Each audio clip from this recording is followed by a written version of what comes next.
Away from the NDC's primaries, the Trade Union Congress says it is going ahead with plans to demonstrate against Sunon Asogli Power Ghana Limited. TUC accuses the company of dismissing 3 leaders of a recently formed union in the company and suppressing the rights of workers to unionize.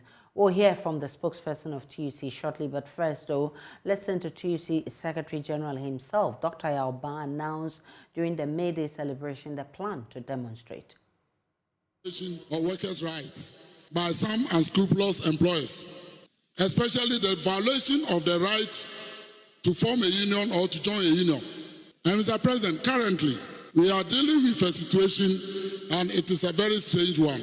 And that situation is at Sunon Asogli Power Ghana Limited. In that company, there are some Chinese managers, and they are collaborating with some Ghanaian managers to make sure that the workers in the company will never be unionized. As I speak to you, as soon as the union was formed, they sacked the chairman, the secretary, and the assistant secretary immediately. We met the managers. We asked them, why did you sack them?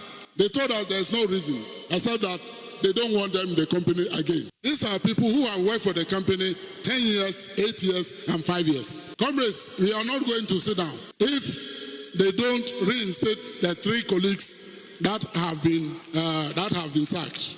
And comrades, I want to let you know, we have already notified the police in Tema that on the 9th of May, first solidarity action will take place. And I want those of you who are listening to me in Tema and Accra to get ready for action. My colleague Kweku Asante joins me over Zoom with a response from the Sunon Asogli company. Kweku, the company says the workers are going about the unionization efforts wrongly. Tell us more about that. Sunon Asogli says that they are aware that the Ghanaian constitution and the labor law allows workers to unionize, and that they are not against that. There is a particular part of their statement that I want to quote. It says that the issue has been about the procedure and approach adopted by the Ghana Mine Workers Union. The company said that in that statement and said that it has been in our position right from the onset when the union wrote to us that we cannot enter into an agreement or negotiate with people who do not know.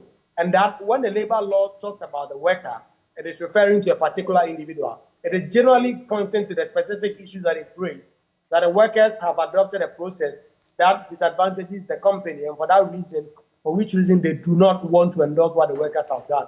And so ultimately, they do not see that they've done anything wrong at this point.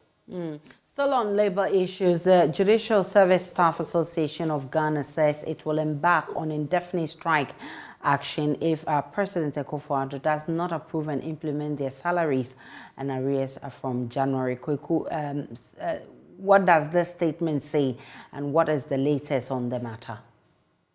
So according to JUSAG, they have an agreement with government to increase the salary, and that since January, government has simply reneged on this commitment to increase the salary. So they are demanding that President Akufo-Addo must ensure that the agreement they have with government must take effect, and they want also a back pay dated back to January for this to take effect. Let me read the portion of the statement that came in. It says that they refer to a letter dated May 5, 2023 addressed to the President, which requested approval of the recommendation of the Judicial Council on the review of salaries and related allowances for staff of the Judicial Service in line with Article 149 of the 1992 Constitution. They say that without recourse to this agreement and without the President making this come into effect, they are going to embark on a strike as of Friday this week. Kweku Asante with that update, and we'll still monitor how this goes. We'll bring you all the details here